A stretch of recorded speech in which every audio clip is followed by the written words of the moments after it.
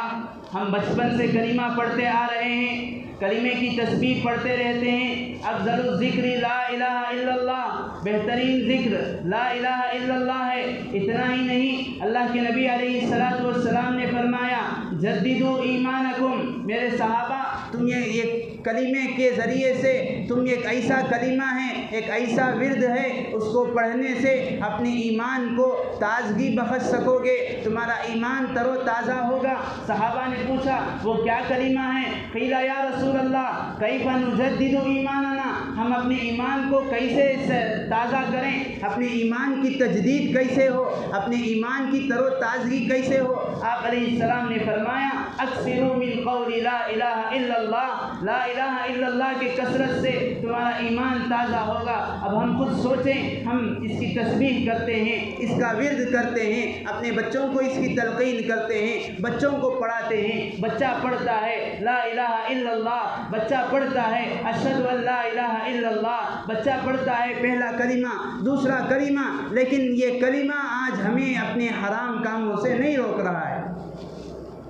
مطلب یہ ہے کہ ہم نے اس کو اس کی حقیقت کے ساتھ، اس کے تقاضے کے ساتھ، اس کے مطالبے کے ساتھ اور اس کا کیا تقاضا ہے ہم نے نہیں سمجھا، ہم نے اس کو نہیں مانا، جس کی وجہ سے آج ہم صرف کلمہ پڑھ کر یہ سمجھتے ہیں ہم مسلمان ہیں۔ اس کلمے کے پڑھ لینے کے بعد آدمی کے دل میں وحدانیت، اللہ تعالیٰ کی توحید اتنی مضبوطی سے ہو جانی چاہیے۔ حدیث پاک میں اللہ کے نبی نے فرمایا یکرہ ان یعود فی الکفر کما یکرہ ان یقذف فی النار، کہ اللہ تعالیٰ کی نافرمانی کفر کی طرف جانے سے وہ اس طرح ڈرے، اس طرح بچے جیسے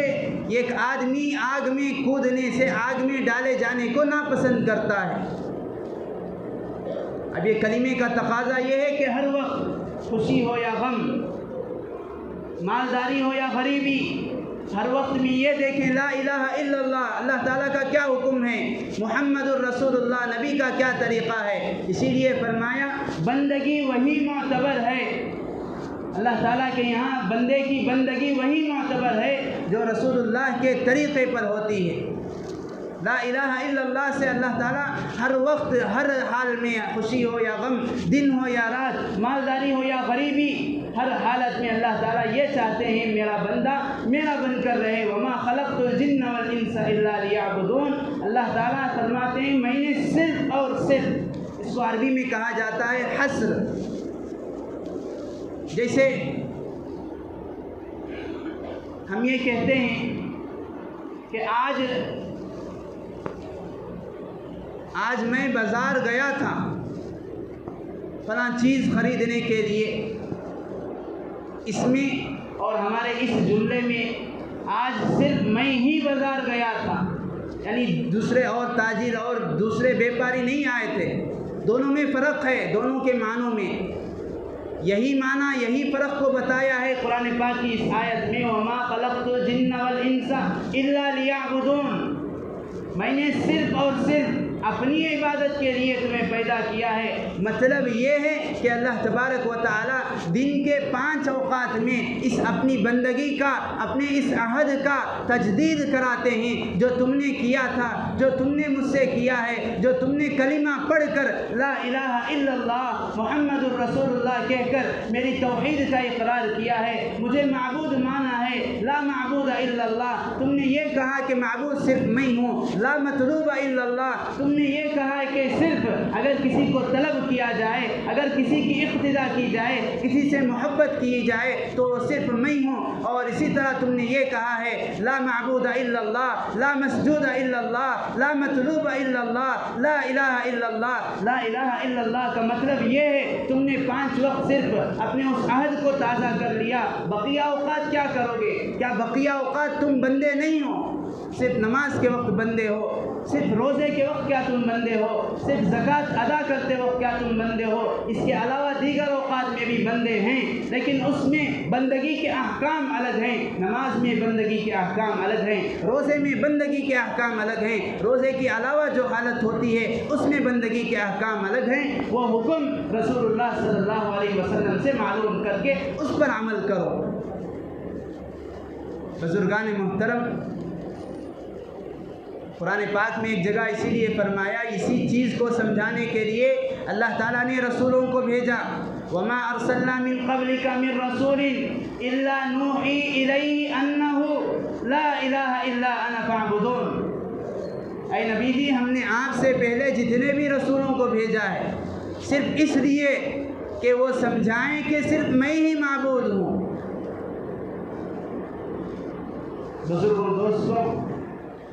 ہم یہ سوچیں ہماری معاملات میں ہم اس کلمے کے تقاضے کو پورا کر رہے ہیں یا نہیں؟ اپنی معاشرت میں ہم نے اس کلمے کے تقاضے کو پورا کیا یا نہیں؟ اپنی شادی بیاہ میں ہم نے اس کلمے کے تقاضے کو پورا کیا یا نہیں؟ ہم یہ سمجھتے ہیں نماز پڑھ رہے ہیں، ہم بندے ہیں، ہمارے لیے قرآن کی ضرورت ہے، ہمارے لیے نبی کے طریقے کی ضرورت ہے، ہم روزہ رکھتے ہیں، نبی کے طریقے کی ضرورت ہے، زکوٰۃ ادا کر رہے ہیں، مسئلے کی ضرورت ہے، حج کو جا رہے ہیں، مسئلے کی ضرورت ہے، تلاوت کر رہے ہیں، اللہ کے بندے ہیں۔ بقیہ اوقات ہماری شادی بیاہ، ہماری معاملات، ہماری معاشرت، ہمارے اخلاقیات، ہمارے لین دین، ہماری تجارتیں، ان سب میں ہم یہ سمجھتے ہیں ہم آزاد ہیں، ہم اللہ کے بندے نہیں ہیں، اگرچہ کہ ہم اپنی زبان سے نہیں کہہ رہے ہیں لیکن اپنے اعمال سے ضرور کہہ رہے ہیں۔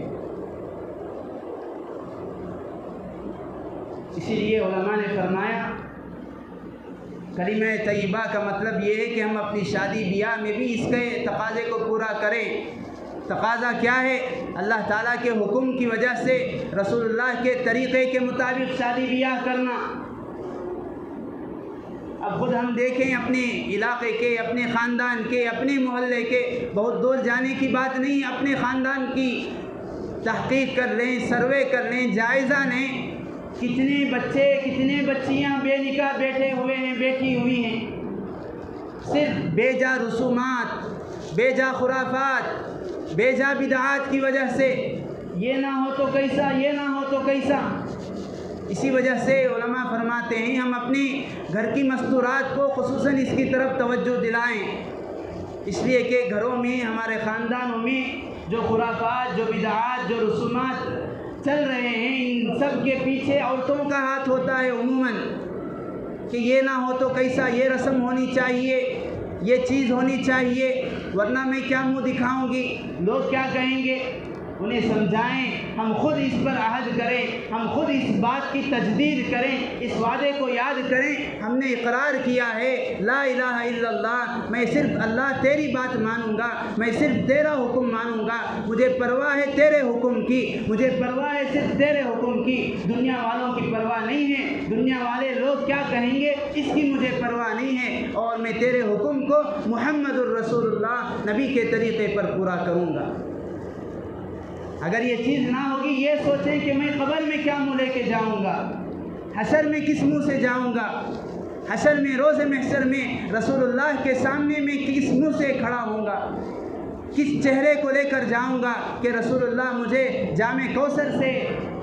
سرفراز فرمائے۔ بزرگان محترم، اس لیے اس چیز کی طرف توجہ دینے کی ضرورت ہے کہ ہم یہ سوچیں زندگی آمد برائے بندگی۔ اللہ تعالیٰ نے جو زندگی دی ہے، جس زندگی میں ہم نے آنکھ کھولا، آنکھ کھولتے ہی ہمارے کان میں وہ کلمہ پڑ گیا ہے، ہم نے اقرار کر لیا ہے لا الہ الا اللہ، تو ہم صرف نمازوں کے وقت بندے نہیں ہیں، ہر حال میں، ہر آن میں، ہر حالت میں، ہر وقت میں، ہر لحظے میں، ہر سیکنڈ میں اللہ تعالیٰ کے بندے ہیں، کھاتے ہیں پھر بھی اللہ کے بندے، اپنی ضرورت پوری کر رہے ہیں پھر بھی اللہ کے بندے۔ ایک مرد اپنی بیوی سے اپنی جائز خواہشات پوری کرتا ہے، اس وقت بھی یہی استحضار ہونا چاہیے، اس وقت بھی یہی خیال آدمی کو ہونا چاہیے۔ علماء نے فرمایا کہ میں اللہ کے حکم کی وجہ سے اپنی بیوی کے پاس جا رہا ہوں، اس کے ساتھ رسول اللہ کا طریقہ، محمد الرسول اللہ، یہ دو چیزیں ہوں گی تو اس وقت اللہ تبارک و تعالیٰ نے جو فرمایا فما جزاء من يفعل ذلك منكم الا خزي، زندگی بے بندگی شرمندگی، اگر یہ بندگی نہیں ہے، ایسے ہی زندگی گزار رہے ہیں، من مانی زندگی گزر رہی ہے، شرمندگی ہے، دنیا میں بھی اللہ تبارک و تعالیٰ شرمندگی کا سامنا کرا دیتے ہیں۔ اس لیے اسی بات کا، اسی کلمے کا بارہا ورد کیا کریں۔ اسی لیے حدیث پاک میں فرمایا افضل الذکر، سب میں بہترین ذکر یہ ہے لا الہ الا اللہ پڑھا کرو، وافضل الدعاء الحمدللہ، اللہ سے دعا کرنا ہے، الحمدللہ کا کثرت کرو، اللہ کا ذکر کرنا ہے، لا الہ الا اللہ پڑھا کرو، تاکہ تمہیں یہ احساس ہو کہ میں نے جو عہد، میں نے جو اللہ تعالیٰ سے وعدہ کیا ہے، عالم ارواح میں بھی کیا ہے، دنیا میں زندگی میں آنے کے بعد جیسے ہی میں نے آنکھ کھولا ہے جو وعدہ کیا ہے، اس عہد کی تجدید ہوتی رہے۔ صرف نماز کے وقت نہیں ہے کہ میں نماز کے وقت اسے مجھے یہ خیال ہو کہ میں بندہ ہوں، میں تجارت کر رہا ہوں لا الہ الا اللہ، میں پھر بھی اللہ کا بندہ ہوں، میں گھر میں ہوں لا الہ الا اللہ، میں پھر بھی اللہ کا بندہ ہوں، میں سو رہا ہوں لا الہ الا اللہ، میں پھر بھی اللہ کا بندہ ہوں، میں اپنے بیوی بچوں کے ساتھ ہوں لا الہ الا اللہ محمد الرسول اللہ، پھر بھی اللہ کے احکام کا پابند، نبی کے طریقے کا تابع دار۔ بزرگان محترم، یہ چیز ہوگی تو آج جو ہر جگہ مسلمانوں پر ظلم و ستم توڑے جا رہے ہیں، ظلم و ستم کے پہاڑ توڑے جا رہے ہیں، یہ چیزیں بند ہوں گی۔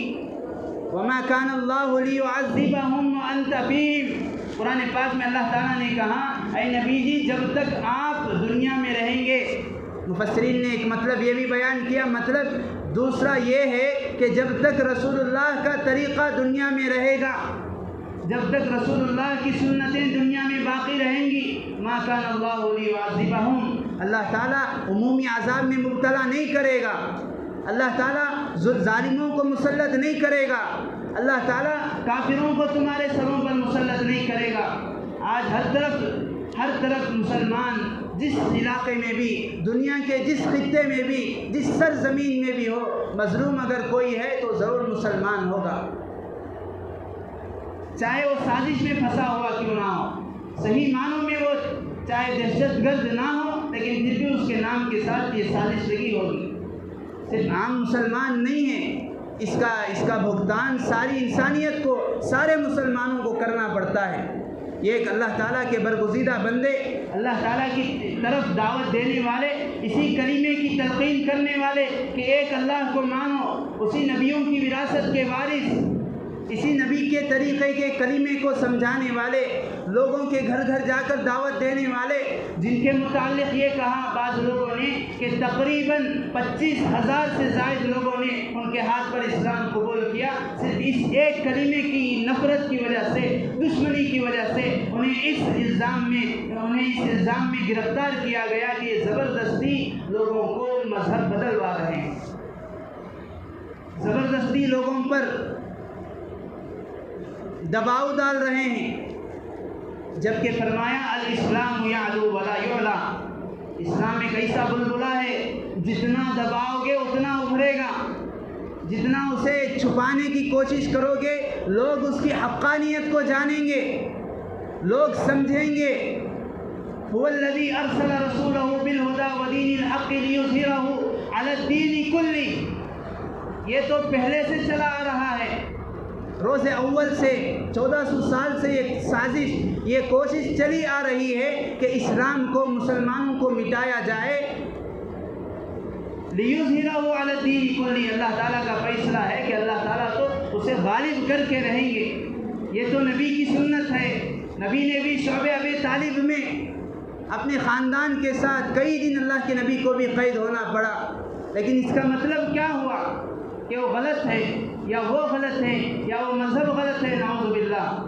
بزرگان محترم، اس حقیقت کو، اس کی حقانیت کو ہمیں پہلے خود سمجھنا ہے۔ کلمہ کیا ہے؟ کلمہ کا تقاضا کیا ہے؟ کلمہ ہم سے کیا چاہتا ہے؟ ہم سے مطالبہ کیا کرتا ہے؟ ہمارے بچے گھر میں آتے ہیں، گھر سے نکل رہے ہیں۔ وہ ایک دور تھا، بچے گھر میں آتے تھے، سلام کر کے آتے تھے، بچے گھر میں آتے تھے، امی ابو سے اجازت لے کر آتے تھے۔ آج بچے گھر میں آتے ہیں، ایسا لگتا ہے کوئی منحوس، کوئی شیطان گھر میں آ گیا ہے۔ نہ سلام ہے، نہ دعا ہے، نہ پیام ہے، نہ رحمت ہے، نہ برکت ہے۔ ہر ایک کی زبان پر یہی گلا، یہی شکوہ، یہی بے برکتی، یہی نحوست، کچھ نہ کچھ گلا ہے، کچھ نہ کچھ شکوہ ہے۔ اسی کو سمجھانے کے لیے، اسی کو بتانے کے لیے، یہی بچوں کی ذہن سازی کے لیے یہ مدارس ہیں، یہ مکاتب قائم کیے گئے کہ وہاں پر بچوں کو یہ سمجھایا جاتا ہے، بیٹے گھر میں کس طرح داخل ہوتے ہیں، بیٹے امی ابو سے کس طرح بات کرتے ہیں، بیٹے ہم کون ہیں، بیٹے کلمہ کیا ہے، کلمہ ہم سے کیا چاہتا ہے۔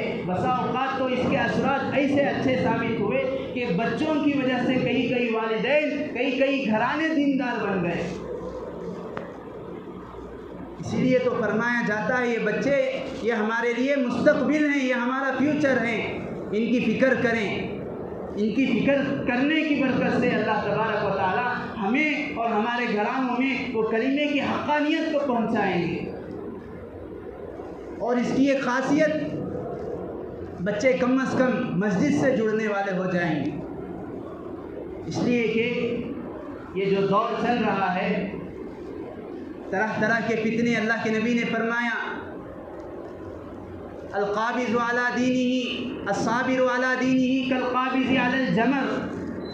کہ میری امت پر ایک زمانہ ایسا آئے گا لوگوں کا اپنے اور اپنے گھر والوں کے دین کو بچانا اتنا مشکل ہو جائے گا کہ گویا کہ وہ اس زمانے میں ایسے شخص کی طرح ہو جائے گا جیسے ایک شخص اپنے ہاتھ میں انگارہ لے کر چلتا ہے، پتہ نہیں وہ اس کے ہاتھ کا انگارہ کب ہاتھ کو جلاتے ہوئے اس کے جسم کو جلا دے، معلوم نہیں ہے، اسے دیر نہیں لگتی۔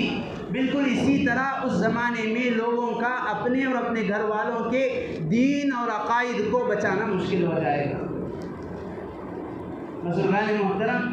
بچے عقل کے کچے، جو ان کی عقل میں بات ڈال دی جائے، جو بتا دیا جائے وہی سمجھیں گے، جو عقائد کی تعلیم دی جائے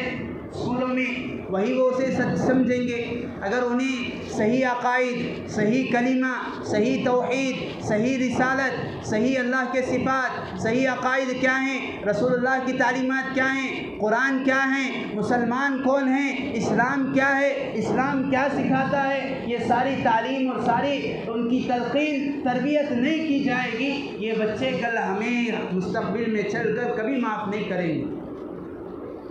اس لیے اس چیز کی طرف توجہ دیں۔ ہم یہ نہ سوچیں کہ میرے گھر میں کوئی بچہ نہیں ہے یا میرے گھر کا بچہ مدرسہ جا رہا ہے یا اس کی ترتیب بن گئی ہے۔ قوم و ملت کے بچے یہ ہمارے بچے ہیں، معاشرے کے بچے یہ ہمارے بچے ہیں۔ بچیوں کی فکر کریں، ان کے ایمان و عقائد کی فکر کریں، بچوں کی فکر کریں، کس طرح ان کو مسجد کا ماحول لایا جائے، کس طرح ان کو مسجد کا عادی بنایا جائے، کس طرح ان کے ایمان و عقائد کی فکر کی جائے، یہ سوچنا ضروری ہے۔ یہ بھی ایک تقاضا ہے کلمہ طیبہ لا الہ الا اللہ محمد الرسول اللہ صلی اللہ علیہ وسلم کا۔ اللہ تعالیٰ سے دعا ہے اللہ تعالیٰ مجھے بھی، آپ کو بھی، سب کو بھی کلمے کی حقانیت کو اور اس کے معنی کو صحیح طور سے جاننے اور اس کے تقاضے پر عمل کرنے کی توفیق نصیب فرمائے۔ آمین وآخر دعوانا ان الحمدللہ رب العالمین۔ جو احباب سنت میں پڑھ